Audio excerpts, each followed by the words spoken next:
تو یہ اور ایک اور علی بھائی بڑی مزے کی بات انہوں نے کی جس کو آپ بہت اچھا ایکسپلین کر سکیں گے, and I want you to actually comment that. Ibn Qayyim کہتے ہیں جب انسان یہ اس طرح کا کام, پورنوگرافی, یہ کوئی میسٹربیشن, یہ اس طرح کے کام کرتا ہے نا, انسان اپنی نظر میں گر جاتا ہے. انسان کو نا بہت اپنے آپ, دیکھیں میں نے جیسے کہا نا, ہر بندہ اپنے آپ کے بارے میں ایک اچھا ویژن رکھتا ہے کہ یار میں, اور امیجن کرتا ہے کبھی اکیلے میں ہوتا ہے نا کہ یار میں ہوں, لوگ میرے, یعنی میں ایک بڑا آدمی ہوں, یعنی اور اس انسان پوری زندگی اس سیلف ریئلائزیشن یا ایکچولائزیشن کی کوشش بھی کرتا ہے. بالکل ٹھیک. ابن قیم کہتے ہیں کہ انسان کو ریئلائز کرنا چاہیے کہ انسان کی ورتھ کیا ہے. انسان, اللہ نے انسان کو کتنا اشرف المخلوقات بنایا ہے, اور جب انسان اس طرح کے کام کرتا ہے تو یہ جانوروں, انسان کو نا ایک فیلنگ ہوتی ہے, اینیملسٹک فیلنگ, کہ یار یہ تو جانوروں کے لیے کام تھے, کیونکہ جانور نے اپنے آپ کو کنٹرول نہیں کر سکتا.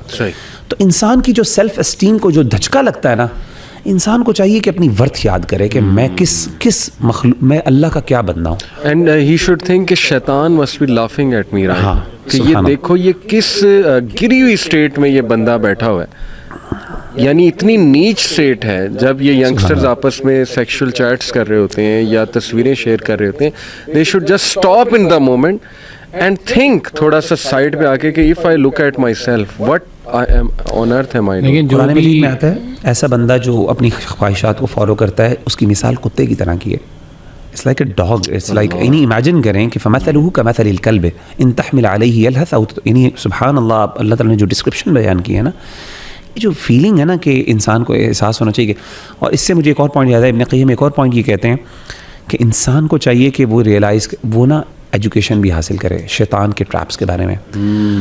میں لٹرلی آپ سے بھی دیکھا ہوگا, مجھے کئی خواتین نے ایسے میسیجز کیے کہ وہ بندہ مجھے کرنا چاہ رہا ہے, وہ کہتا ہے مجھے اپنی نیوڈز بھیجو فار ایگزامپل, اور وہ مجھے کہتا ہے کہ دیکھو تم ایک بندے کا دل دکھا رہی ہو, اور دل دکھانے سے جو ہے نا اللہ ناراض ہوتا ہے, تو مجھے بتائیں کہ کہیں یہ میں گناہ کا کام نہیں کر رہی. مطلب لٹرلی آئی واز لائک شاک کہ یار یہ سبحان اللہ کیا چیز ہے. ایسی اس طرح کے نا یہ شیطانی ٹریپس ہیں جن کے بارے میں ہمیں جاننے کی بھی ضرورت ہے, ایجوکیٹ کرنے کی بھی ضرورت ہے. اور یہ سسٹرس میں بتا دوں کہ کلیئر جھوٹ بولتے ہیں, یہ کلیئر جھوٹ, وہ کہتے ہیں کہ میں مر جاؤں گا, یہ ہو جائے گا, پھر وہ بلیک میلنگ پہ بھی آ جاتے ہیں. تو یہ آپ ٹریپ میں مرنے دیں, مر جائیں, مرتا تو کوئی بھی نہیں. تو وہ اپنی بیچارگی ظاہر کر کے, ظاہر ہے وہ بھی جس اسٹیٹ میں ہوتا ہے شیطان پورا چھایا ہوتا ہے, تو یہ ڈونٹ ڈو دس, یہ پوری ذمہ داری کے ساتھ کہ اٹس اے ٹریپ, اور وہ باقاعدہ آپ کو ٹریپ کر رہا ہے, تو کلیئرلی یو شوڈ رش اوے, رن اوے. وہ جو ذلت کا احساس ہے نا, انسان دیکھے کہ اچھا میں اپنے آپ کو اس طرح امیجن کرتا ہوں, میں کہتا ہوں کہ اگر فار ایگزامپل میں اوور ویلمڈ ود ڈیزائر ہوں, اس وقت انسان واقعی جانوروں کی طرح سوچ رہا ہوتا ہے. انسان ذرا ایک اسٹیپ نکلے, باہر نکلے اپنے آپ سے, اور کہے کہ یہ میں بندہ ہوں اور میں یہ کر رہا ہوں, میں اس بندے کے بارے میں کیا سوچوں گا. اگر میرے سامنے ایک بندہ اس وقت اس کا یہ حالت میرے سامنے آ جائے تو میں اس کے بارے میں کیا سوچوں گا. انسان کہتا ہے یار میں ایسا ہوں, انسان کو نا شرمندگی ہوتی ہے. اور ری سینسٹائز ہونے کا ایک بڑا پاورفل ٹپ ہے کہ بندہ جو ہے وہ ری سینسٹائز ہو جاتا ہے. ایک خیال جو ایکچولی یہ خیال جو تھا وہ میرے دماغ میں بھی آتا تھا, اور اوبویسلی جب بندہ چینج کی طرف آتا ہے کسی بھی برے کام سے, بری کمپنی سے, اور اکثر جب بات ہوتی ہے کاؤنسلنگ وغیرہ میں بھی, یا کوئی بھی بھائی آتے ہیں ان سے بات ہوتی ہے, تو ان کو یہ ضرور خیال دیتا ہوں, ان کے کوشش کرتا ہوں کہ یہ خیال ٹرانسفر ہو جائے کہ آپ یہ سوچیں کہ اتنی جلونی حرکت ہم کر رہے ہوتے ہیں, اتنی غلیظ حرکت ہم کر رہے ہوتے ہیں اس مومنٹ پہ, چاہے وہ گالی ہے, چاہے وہ سگریٹ ہے, چاہے وہ پورنوگرافی ہے, چاہے وہ میسٹربیشن ہے, ایسی چیز جس میں اتنی غلاظت ہے, اس مومنٹ پہ آپ کا انتقال ہو جائے, اللہ معاف کر. سبحان اللہ. ہمارے معاشرے میں تو ایسے لوگ ہیں وہ کہیں گے اس کا جنازہ بھی نہیں پڑھانا, ایسی ہماری مینٹیلٹی ہے معاشرے کے اندر.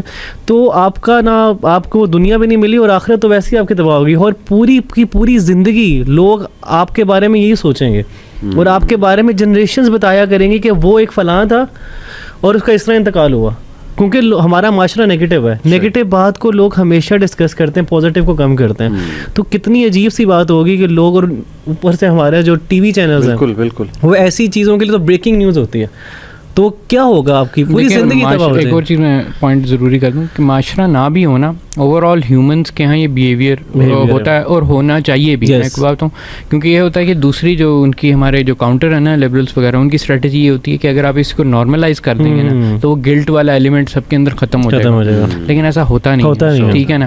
وہ یہ ہے کہ ایون اف اگر فرض کریں کر بھی لیتے ہیں, اس لیول تک لے بھی جاتے ہیں, لیکن لوگوں کے جو ایکچوئل اوپینینز ہیں آپ کے بارے میں وہ اسی طرح کی ہی رہتے ہیں. ایون کہ دیکھیں یہ تو ایک مسلمان کی بات الگ ہے, ایون کہ جو نان مسلم بندہ بھی ہے اس کے ساتھ بھی اگر اس کا اس کا انتقال ہو جاتا ہے اس اسٹیٹ کے میں اسی کی اندر, بات وہ کیا سوچے میں گا؟ وہی کہہ رہا ہوں کہ ایون نان مسلمس کی اس طرح کی حالات میں ان کے ساتھ انتقال ہو, ان کے بارے میں کوئی اچھا اوپینین نہیں, ان کی عزت تو نہیں رہتی ویسے کہ چاہے جس مرضی آپ اوپن سوسائٹی کے ہوں. حماس اب تو اتنی خطرناک اسٹیٹ آ چکی ہے. آپ نے کہا کہ گورے تو ٹوٹلی سکم کر چکے ہیں اور اس کو ایکسیپٹ کر چکے ہیں, بلکہ میں اپنی یوتھ کو کہتا ہوں کہ واحد تم ہی تو کھڑے ہو اس سسٹم کے خلاف. مسلمان ہی اب ماڈیسٹی کی بات کر رہے ہیں, گورے تو کب کے سکم کر چکے, بلکہ وہ تو اب اوپن میرجز کے بھی قائل ہیں. کہتے ہیں اس میں کیا ہے, میری وائف اگر کسی اور کے ساتھ افیئرس چلاتی ہے تو یہ اس کا ایک ٹھیک ہے نیڈ ہے, میرے ساتھ یا پھر یہ میری کمی ہے کہ میں نے اس کو نہیں, وہ کہتا ہے میں بھی چلاؤں گا, یہ بھی چلائے گی, ہم دونوں کی میوچل انڈرسٹینڈنگ ہے, اور بچوں ہماری ایک نیڈ اس طرح بھی پوری ہوتی ہے تو ہونے دیں.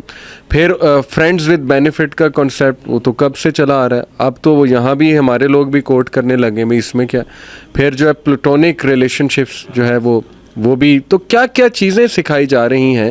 بٹ میں یہی کہتا ہوں اپنے بچوں کو, مسلمان یوتھ کو, کہ تم ہی تو کھڑے ہو اس سسٹم کے خلاف, اس گند کے خلاف. اگر تم سکم کر گئے تو پھر کون کھڑا ہوگا, پھر تو یہ اوور پاور ساری چیز کر جائے گی. اور اللہ تعالیٰ ایسے نوجوان پیدا کرتا رہے گا انشاءاللہ, جو اس کے خلاف کھڑے رہیں گے اور جو جمے رہیں گے اس کے آگے, اور وہ مرنا پسند کریں گے لیکن یہ کہ گندے کنویں سے پانی نہیں پسند کریں گے. ایون کرسچن یوتھ نے بھی بہت ریٹیلیٹ کیا ہے وہاں پر ویسٹ کے اندر, یہ جو ان کی جو حرکتیں ہیں ان کے خلاف, اور ہم ان کے ساتھ ہیں. بالکل بالکل, جو بھی بینیفٹ ہیومینٹی کو کرے گا ہم, وہ چاہے جو بھی ہے اس کے ساتھ ہیں ہم انشاءاللہ. آپ پلیز برو, ایک ادھر کلیئرٹی بڑی ضروری ہے کہ ہم یوتھ کو یہ ضرور ڈیفائن کریں کہ لسٹ اور لو جو ہے نا, وہ اس میں بائفریکیشن کیا ہے, ڈفرینسیشن کیا ہے. کیونکہ ایک بندہ جب آپ سے, اوبیسلی ایک بندہ آپ سے بات کر رہا ہے, میل فیمیل سے بات کر رہی ہے, فیمیل میل سے بات کر رہی ہے, تو وہ جو چیٹنگ ہے, وہ جو ورڈز ہیں, وہ جو ایمبینس ہے, وہ جو ایک کرائٹیریا ہے, کیا وہ واقعی لسٹ فل ہو رہا ہے, وہ لو فل ہو رہا ہے, یہ چیز ڈیفائن کرنا بڑی ضروری ہے. کیونکہ کچھ کبھی نئے جو اگر نیا انکاؤنٹر ہوتا ہے تو بچوں کو یہ بھی نہیں سمجھ آتی کہ مجھے یہ چیز کہاں پہ لے کے جا رہی ہے. جو بھی یوتھ میں چل رہا ہے ہی لسٹ. میں تو نہیں مانتا کہ کوئی بندہ مجھے آ کے نہیں جی یہ لو ہے. لو تو اس کی کیا ریکوائرمنٹس ہیں, یہ تو پڑھا ہی نہیں ہماری یوتھ نے کبھی. 100% لسٹ ہے. اس کی نشانی یہ ہے کہ جیسے مجھے ایک ینگسٹر آ کے کہتا کہ میں ان کا چھوڑ دو بات کرنا, کہتا چھوڑ دیا تو وہ کسی اور کے ساتھ سیٹ ہو جائے گی, بھاگ جائے گی. یہ لڑکیوں کا بھی ہوتا ہے کہ نہیں, اگر میں نے کٹ آف کر دیا وہ تو پھر سر وہ پھر کیا مجھے بھول جائے گا. تو میں نے کہا یہ کون سا لو ہے, یہ تو پھر ہے ہی لسٹ. یہ تو لسٹ میں ہوتا ہے کہ اگر میں نے رابطہ توڑ دیا. لو تو جو ہے وہ تو ڈسٹینس میں بھی جو ہے بندہ جو ہے وہ سنسیئر رہتا ہے, لوئل رہتا ہے. تو یہ ایک بہت بڑا انڈیکیٹر ہے ان کے لیے.